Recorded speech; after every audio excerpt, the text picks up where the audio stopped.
I am so tired of hearing Christians telling me, Brother Paul, I'm just so weak. And you say, well, Brother Paul, you started your sermon saying you were weak. So why can't we say it? Well, I want you to understand the phrase and the context of it. First of all, you're not weak. And I can prove it to you. In the last week, W-E-E-K, how much time did you spend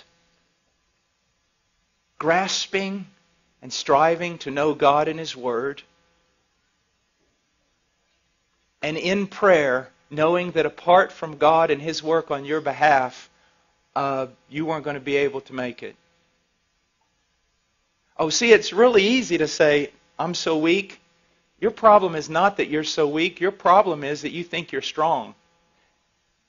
And I can prove it by just looking at your devotional life. Do you see?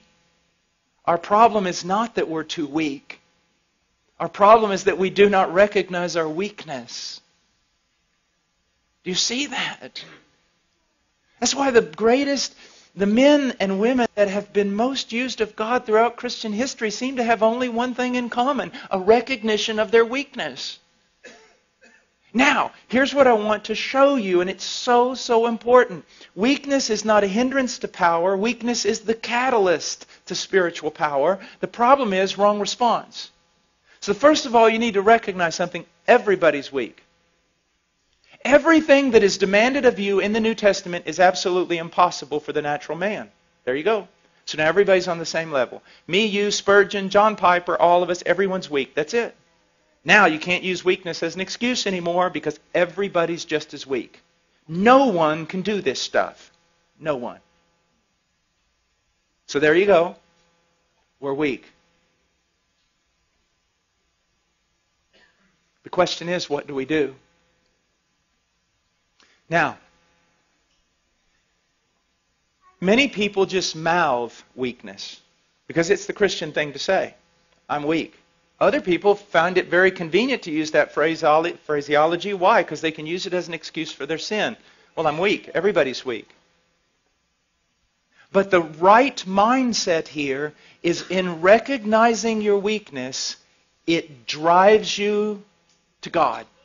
Immediately to God. Believing in faith that He's the fountain He claims to be. That He's the source and the helper that He claims to be. That He is one of unlimited resources. That He does not greedily hand out to children, but He lavishes upon us. So see, your problem is that you're really not recognizing you're weak. Or you recognize you're weak, but you just stay there in your weakness. The thing is, your weakness ought to drive you to God every time. But here's the problem. Let's enter in with your heart condemning you and Satan helping your heart condemn you. See, I have found so many people. I saw someone last night and I dealt a long time with them. Precious little girl. She recognized her weakness. She recognized her frailty. She recognized her sin. She recognized there were some things in her life she couldn't overcome right now. But here was her problem. She would see her sin, and because of the work of the devil and sometimes our own heart condemning us, she would put herself in the penalty box every time that she sinned. Well, you can't go to God right now. You can't just keep running back to Him. I mean, you sinned yesterday and you repented and asked for forgiveness. Now you've done the same exact thing today. I mean, you run back to Him. You're just a hypocrite. You don't appreciate God. You don't have a high view of God. What do you think? God just hands out pardon to everyone? And isn't that what we do? And isn't that what we think? We sin, a sin that we've already sinned and already repented of, and because of it we think we need to put ourselves in a penalty box for a little while, at least a couple of days, and try to work our way back into favor before we come to God.